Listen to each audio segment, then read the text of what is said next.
Մի դրվագ պատմեմ երեկվա Վայոց ձոր կատարած այցելությունից։ Հայաստանի երրորդ գյուղ Մալիշկա, մարդիկ եկել էին ջերմընդունելություն, ու մենք ոնց որ միշտ հարցեր ենք տալիս ու հարցնում ենք, թե ոնց եք ապրում, ոնց է ընդհանրապես ձեր կյանքը գնում։ Առաջի հարցը, որ տվեցինք, որտեղ եք վաճառում ձեր բերքը, քանի որ գյուղացիներ են, գյուղացիները հիմնականում գյուղատնտեսությամբ են զբաղվում, եւ ինչ գնով եք վաճառում ձեր բերքը։ Մի տարօրինակ բան տեղի ունեցավ, հենց ես այդ հարցը տվեցի, մարդկանց մեջ մի քիչ շփոթություն առաջացավ։ Իրար նայեցին, հետո ինձ պատասխանեցին, որ դե մենք չենք վաճառում մեր բերքը։ Ասում եմ, բա ինչ եք անում։ Ասում եմ, դե ոչ բան, պահում ենք մեզ կամ ուղարկում ենք թորներին։ Ասում ենք, բա լավ, մթերում չկա, ոնց եք բանանում ապահովում։ Ասում եմ, դե չէ, մթերումը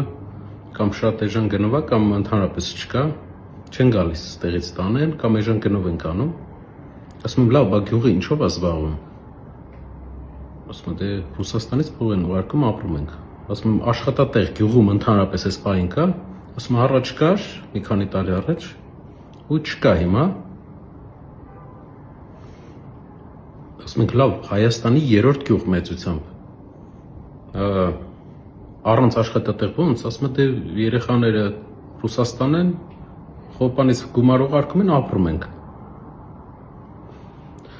Ճնշված այդտեղից դուրս եկանք, մարդիկ էլ ամենաճնշողը իհարկե շփոթություն էր մարդկանց, երբ մենք հարցրեցինք ուր եք վաճառում, ասենց զարմացան, ոնց որ նորություն լսեին։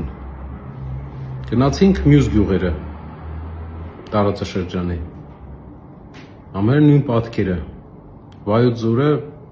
Հայաստանի ամենապոտենցիալով մարզերից մեկը, որ գինեգործությունը աշխարհում առաջիններից չեմ ասի, առաջիններից այնտեղ են արտեֆակտներով գտնված, սկսել ու Արենի տեսակի գինին ընդհանրապես գինեգործությունը հայտնի է ամբողջ աշխարհում, բայց տուրիզմը ամենագեղեցիկ ռեգիոններից է, Հայաստանի ամենատարբերվող ռեգիոններից է իր այդ ժառային ձևը Վայոց ձորի։ Ու մարդիկ ոչ մի բանով չեն զբաղվում, ոչ մի բանով, երրորդ գյուղը Հայաստանի։ Իսկ հիմա զուգահեռ իրականությունից Հայաստանի կառավարությունը մի 20 միլիոն եվրո ոնց որ ծախսել էր Անգլիայում, Լոնդոնում հայկական դեսպանատուն ունենալու համար։ Պատկերացնում եք,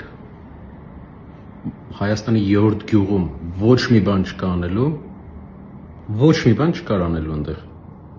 Բայց մարդիկ Լոնդոնում 20 միլիոն, 15 միլիոն գումար են ծախսում դեսպանատուն ունենալու համար։ Եվ հարցնում ես իշխանություններին, ասում ես լավ, գյուղերը չեն ապրում, մարդիկ ոնց որ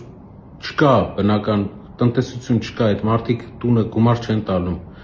լուծում առաջարկում ենք մեր լուծումները։ Գիտեք ինչ են պատասխանում։